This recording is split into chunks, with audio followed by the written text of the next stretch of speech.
New ইয়র্কে একটা বক্তব্য রাখতে গিয়ে আমি বলেছিলাম, জামাত ইসলামী যদি দেশ পরিচালনার সুযোগ পায়, কর্মজীবী মহিলাদের কর্মঘণ্টা 3 ঘন্টা কমিয়ে 5 ঘন্টা করা হবে। আরে যাই বলছি, বাংলাদেশের বঙ্গোপসাগরে জোয়ার শুরু হয়ে গেছে, চতুর্দিকে সমালোচনার ঝড়। হায় হায়, কি বললো জামাতের আমির সাহেব, এখন তো আর মহিলারা কোনো কাজই পাবে না। যারা বিভিন্ন কাজে নিয়োগ করবে তারা বলবে, বাবা আমার এই 5 ঘন্টা দিয়ে 8 ঘন্টার বেতন দিয়ে আমার তো পোষাবে না, আমার দরকার নাই মহিলা কর্মজীবী, মহিলা কর্মকর্তা আমার প্রয়োজন নেই। কারণ মালিক টাকা খাবে কেন? আরেক দল বলতেছে, যাও মহিলারা একটু রুজি রোজগার করতে, রাস্তাটা দিলেন আপনি বন্ধ করে। ভাই, একদিনে সব কথা বলা যায় না, বিবেচনা না করে, চিন্তা না করে এই কথা বলি নাই।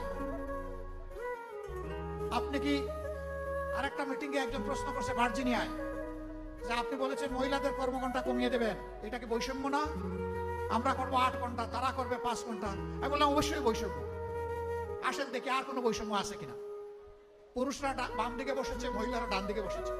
পুরুষদেরকে বললাম, বোনরা আপনারা শুনবেন না এই প্রশ্ন।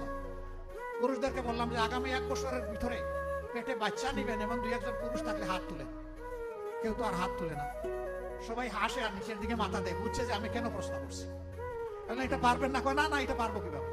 আমি বললাম আচ্ছা ঠিক আছে, বাচ্চা নিতে পারলেন না, আপনার স্ত্রী যে বাচ্চাটা জন্ম দিবেন ওকে একটু বুকের দুধ খাওয়াবেন 2 বছর, যারা তারা একটু হাত তুলেন, নিজের বুকের দুধ।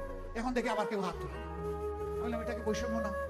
একজন পেটে গর্ভধারণ করলো, এরপরে বুকের দুধ দিয়ে বাচ্চাকে বড় করলো, আপনি কিছুই করলেন না, এটা কি বৈষম্য না? তো সে সব কিছু করবে, আবার প্রফেশনাল লাইফে এসে আপনার মতো 8 ঘন্টা কাজ তাকে করতে হবে, এইটাই বৈষম্য।